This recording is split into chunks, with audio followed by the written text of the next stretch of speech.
है हिम्मत? मोदी जी का एक भी बयान दिखा दो कि जिसमें उन्होंने कहा होगा या तो ये हंगामे बंद कर दो वरना मैं तुम्हारे पे अटैक करने जा रहा हूं। अगर मोदी जी आज इस बात को कहते हैं, मैं मोदी जी को चरणों में धो धो के पीऊंगा उनका। अगर आज मोदी जी, मैं मोदी जी का बहुत बड़ा आलोचक हूं, लेकिन अगर मोदी जी कहते हैं बांग्लादेश सुधर जा, नहीं तो मैं तुझ पे अटैक करने वाला हूं, मैं जाके मोदी जी के चरणों को धो के पीऊंगा। राष्ट्र सर्वोपरि हमारे लिए। क्या क्या हाँ, बहुत जल्दी आएगा। इसी हमेशा जिंदगी में जिंदगी से हमारी बीत जाएगी, आएगा। 2 करोड़ रोजगार मिलेंगे, गंगा साफ हो जाएगी, काला धन वापिस आएगा, सबके घर को पक्का मकान मिलेगा, है ना, शौचालय सबको मिलेंगे, गैस सिलेंडर सबको मिलेंगे। हाँ, उनका एक सवाल और था, वो कह रहे थे कि चाइना में लोकतंत्र नहीं है, यहाँ लोकतंत्र है। हाँ जी। इस वजह से जो है, इस वजह से जो इंडिया की इकोनॉमी कम है। इस वजह से इंडिया की इकोनॉमी कम है, तो अमेरिका में भी तो लोकतंत्र है साहब। अमेरिका तो हमारे से चौथाई आबादी का देश है। अमेरिका हमारी 140 करोड़ की, उसकी यार 35 करोड़ की। 60 साल कांग्रेस की सरकार नहीं रही थी। अच्छा, आजादी के बाद से 60 हाँ। साल कांग्रेस की तो कांग्रेस की सरकार ने आपके हिसाब से कुछ करा ही नहीं। कांग्रेस की सरकार हमारे देश को लूट रही। अच्छा, लूट रही थी। और क्या? आपको ना, सुनो सुनो, जब आप पैदा हुए होगे ना, आपको सबसे पहले पैदा होते हैं ना, टीके लग गए होंगे दोनों बाजुओं पे। सुन लो, अब जरा सा सुन लो। इसको कहते हैं राष्ट्रीय टीकाकरण। कभी कांग्रेस सरकार ने इसका कभी क्रेडिट नहीं लिया, राष्ट्रीय टीकाकरण। आपके बच्चे पैदा हुए होंगे, बच्चे पैदा होते ही सबसे पहले उनको टीके लग गए होंगे। कभी उन्होंने कोई आवाज नहीं उठाई होगी कि हाँ जी हमने आपको टीके लगवा दिए। मोदी जी ने कोरोना का एक टीका लगवाया, सारे फोटो बहुत छाप दिए अपने के, मैंने टीके लगवाए, मैंने टीके लगवाए। आज तक आपको पोलियो का टीका लगा हुआ, आराम से 2 टांगों पे खड़े हो। गलघोटू का टीका लगा, आराम से आपकी जबान निकल रही है। टिटनेस के टीके लगे हुए, आज तक आपको इन्फेक्शन नहीं हुआ होगा। कभी कांग्रेस ने उठाई इस बात को? कांग्रेस के स्कूलों में पढ़े, कांग्रेस के स्कूलों में गए, कांग्रेस के बनाए कॉलेजों में गए, कांग्रेस के बड़े विद्यालयों में, अस्पतालों में इलाज कराया या नहीं करा? कांग्रेस के राज में आपने काम धंधा भी अपना सेटअप करा होगा, नौकरी भी करी हुई। कभी उन्होंने एहसान जताया? मोदी जी ने करा क्या? एक टीका बनाया, उस पे भी पूरे दुनिया में अपनी फोटो छाप दी। शर्मा जी जैसे बोल रहे थे ना कि मोदी और भाजपा सिर्फ हिंदू मुस्लिम करती है। मैं इनसे किसी भी से भी पूछना चाहता हूँ, क्या ओवैसी मुस्लिम की राजनीति नहीं करते? क्या राहुल तुष्टीकरण की राजनीति नहीं करते? स्वामी प्रसाद मौर्य क्या धर्म की राजनीति नहीं करता? देखिए, केजरीवाल क्या धर्म की राजनीति नहीं करता? पूरे हिंदुस्तान में कोई ऐसा नहीं वो पार्टी है जो धर्म की राजनीति ना करता हो। ठीक है जी, सारी पार्टी, सारे नेता धर्म की राजनीति करते हैं अपने वक्त और सहूलियत के हिसाब से। रही बात एक चीज और, अभी 2014 से पहले हमारे देश का जो जीडीपी, हमारे देश का जो ग्रोथ था, आर्थिक उन्नति, वो भगवान भरोसे था, रसातल में था। आपने सुना होगा 20 टन सोना लंदन में गिरवी रखा गया था इसी कांग्रेस के शासन के समय। ठीक है जी, आज के डेट में हमारे पास फॉरेक्स रिजर्व जो है, विदेशी मुद्रा का forex reserve all time high. और रही बात पूरे विश्व में आज हमारी बात सुनती है। अच्छा, सारी दुनिया सुनती है, हमारा सारा सीमा सुरक्षित है। ठीक है जी। अच्छा, सुनिए जी, अब आपकी बातों का सिलसिलेवार जवाब देता हूँ। आपने कहा जी रसातल में था। आपको याद है हमारी जीडीपी जो है 2014 से पहले 11वें नंबर पे आती थी। अर्थव्यवस्था रसातल में नहीं थी, पहली चीज। और दूसरी चीज 11वें नंबर पे आती थी। जनसंख्या के मामले में सर, दूसरे नंबर पे। अच्छा, जीडीपी में 11 नंबर पे क्यों रहेगा? अच्छा ठीक है, नहीं होना चाहिए ना। आज हमारा देश जनसंख्या में पहले नंबर पे, तो जीडीपी में पहले नंबर पे क्यों नहीं आया? तीसरे नंबर पे जीडीपी तो पहुंच गई हमारी। नहीं, अब क्यों नहीं आया पहले नंबर? अब तो जनसंख्या में पहले नंबर पे आ गया, चाइना को भी पछाड़ दिया। अगर आप इसी तुक का इस्तेमाल करते हो, मैं भी इसी तुक का इस्तेमाल करता हूँ। अब दूसरी बात, अब तुक की बात करते हैं। 140 करोड़ जनसंख्या लगभग भारत की, 140 करोड़ जनसंख्या लगभग चीन की। हमारी जीडीपी कितनी? अभी 4.25 लाख करोड़, 4.25 करोड़, 4 ट्रिलियन जिसे कहा जाता है। और चाइना की जीडीपी कितनी? 18 ट्रिलियन। हमसे कितनी ज्यादा? करीब 5 गुना से ज्यादा। क्यों? नहीं, चाइना से मुकाबला मत करो। क्यों? हाँ, ना हाँ, क्यों? अब आपने कहा कि हमारी सीमाएं सुरक्षित। अच्छा, चाइना में लोकतंत्र नहीं है। अच्छा, यहाँ पे लोकतंत्र बहाल करते हुए, यहाँ हर वर्ग का विकास देखते हुए, हर वर्ग का विकास देखते हुए, गरीबों को मुफ्त अनाज देते हुए फिर हमें विकास करना है। फिर विकास करना है। ऐसा नहीं कि हमारे यहाँ कोई भूखा है, कोई हमारे यहाँ भूखा है तो भूखा ही मर जाए और दूसरा कोई करोड़पति बन जाए, ऐसा नहीं होगा। कोविड काल से लेके अब तक, कोविड काल से अब तक गरीबों को भोजन नहीं। देखो जी, सबसे बड़ी बात है, हमारा देश जो है 80% जनसंख्या गांव में रहती है और कृषि प्रधान देश है। हमारे देश का 20% आबादी भी शहरों में नहीं होती। ठीक है जी, तो हमारे देश में गांव गरीब की कौन सुनेगा? आपने बात कर दी ना, 80% की बात कर दी। 80% किसान है, कृषि आधारित है, तो फिर किसानों की मांगे क्यों नहीं मानते मोदी जी? 80% को क्यों इग्नोर करते हैं? उसका भी जवाब दूं। हाँ, दो देने ना। उससे आपने कहा सीमाएं हमारी सुरक्षित है, सीमाएं इतनी सुरक्षित है, पिछले साल तो हमारी है कि वो सीमा पार करके सीमा इधर आ गई थी, है। और अभी आपने झारखंड में और महाराष्ट्र में अरे भाई जुमलेबाजी क्या, सीमा इधर आई हुई है नहीं आई हुई है? सीमा पार करके आई है नहीं आई है? सीमाएं सुरक्षित है? ये तो यहाँ से नहीं, भी कैसे लड़कियां सीमा भाग सुरक्षित है? जाती यहाँ से लड़कियां, तो ये उनका मैटर है। हमारे दहलीज लांग के अगर कोई उनके घर में घुस रहा है तो ये उनका मैटर है, उनकी सीमाएं सुरक्षित नहीं है। आप मेरे घर में आ जाओगे? नहीं आ सकते ना। और मैं आपके घर में अगर घुस जाऊंगा तो आपका घर सेफ नहीं है ना। अब लोकतंत्र है तो कोई भी आ जाएगा, आतंकवादी नहीं आ सकते, कोई भी आ जाएगा। आ सकते हैं आपके हिसाब से तो आ सकते हैं, आपके साथ अगर आ सकते हैं तो इसका मतलब सीमा सुरक्षित नहीं है ना। पहले आतंकवादी दिल्ली तक आते थे, दिल्ली में दलाते थे, अच्छा।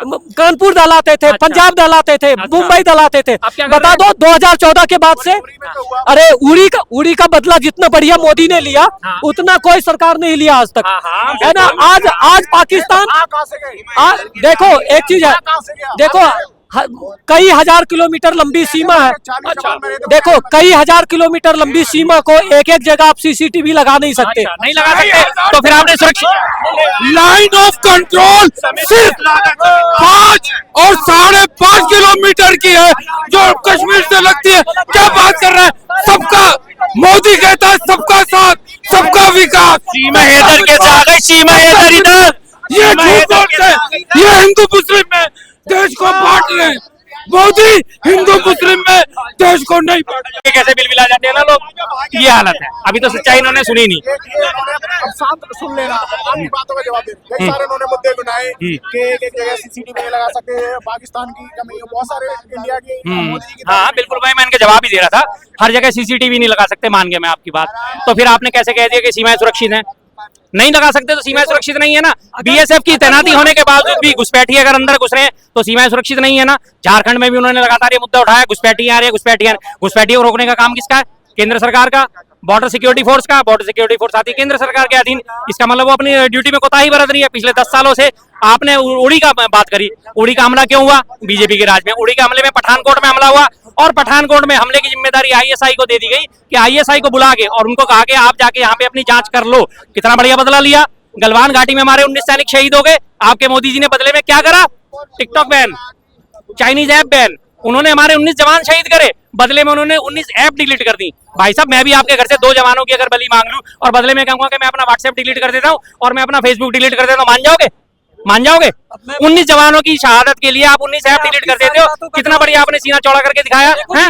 अब सुनो एक और बात, सेना की इज्जत की बात। इसी पे चाइना बॉर्डर पे हमारे मेजर शैतान सिंह का जो है स्मारक था चाइना बॉर्डर पे, परमवीर चक्र विजेता 1962 के चीन युद्ध के। उनका स्मारक पे चीन ने कब्जा कर लिया और हमारी सेना जो है वो पीछे हट गई और उसके बाद जो है चीन ने उस जगह को अपने कब्जे में ले लिया और वहां से स्मारक नष्ट कर दिया। मोदी सरकार ने 2 साल तक तो बात ही छुपाए रखी कि हमारे मेजर जो है शैतान सिंह, उनका स्मारक जो है चीन ने अपने कब्जे में ले लिया और आज तक मोदी सरकार की इतनी हिम्मत नहीं हुई कि सलाह के दिखा के अपना स्मारक वापस ले सके। स्मारक उल्टा पीछे बना दिया। कितनी बढ़िया बात है यार, कितनी बढ़िया लाल आंखें है ना, कितनी बढ़िया 56 इंची सरकार है, परमवीर चक्र विजेता तक का सम्मान नहीं कर पाती है। फिर आप कहते हो कि सीमाएं सुरक्षित है। रोज सुबह मोदी जी कहते हैं उठते ही देश सुरक्षित हाथों में, रात को कह देते हैं 100 करोड़ हिंदू जाग जाओ तुम खतरे में हो। क्या मतलब है भाई इस चीज का? सुबह उठते ही कहते हैं देश सुरक्षित हाथों में, शाम होते होते 100 करोड़ हिंदू जाग जाओ, एक हो जाओ, बढ़ जाओगे तो कट जाओगे, नहीं तो तुम्हें कोई काट जाएगा। कौन काट जाएगा फिर अगर देश सुरक्षित हाथों में है तो? कौन काट जाएगा? बांग्लादेश हमारा इतना सा देश, बांग्लादेश को बनाने में पाकिस्तान के साथ भारत का युद्ध हुआ था। 3 दिसंबर को युद्ध शुरू हुआ, 16 दिसंबर को युद्ध खत्म हो गया था। 13 दिन में इंदिरा गांधी जी ने 13 दिन में पाकिस्तान की 13वीं कर दी थी। दूसरा खड़ा कर दिया था देश 13 दिन में, मात्र 13 दिन में खत्म कर दिया था युद्ध। आज बढ़िया काम करा ना मोदी जी ने। हाँ जी बोलिए। राहुल जो संबित पात्रा है उन्होंने भी आरोप लगाया था, कहा था कि राहुल गांधी देशद्रोही है। इस तरीके से अडानी को लेकर और सवाल उठा रहे हैं, कई तरीके से उन्होंने कहा था कि राहुल गांधी देशद्रोही। कैसे देखते हैं?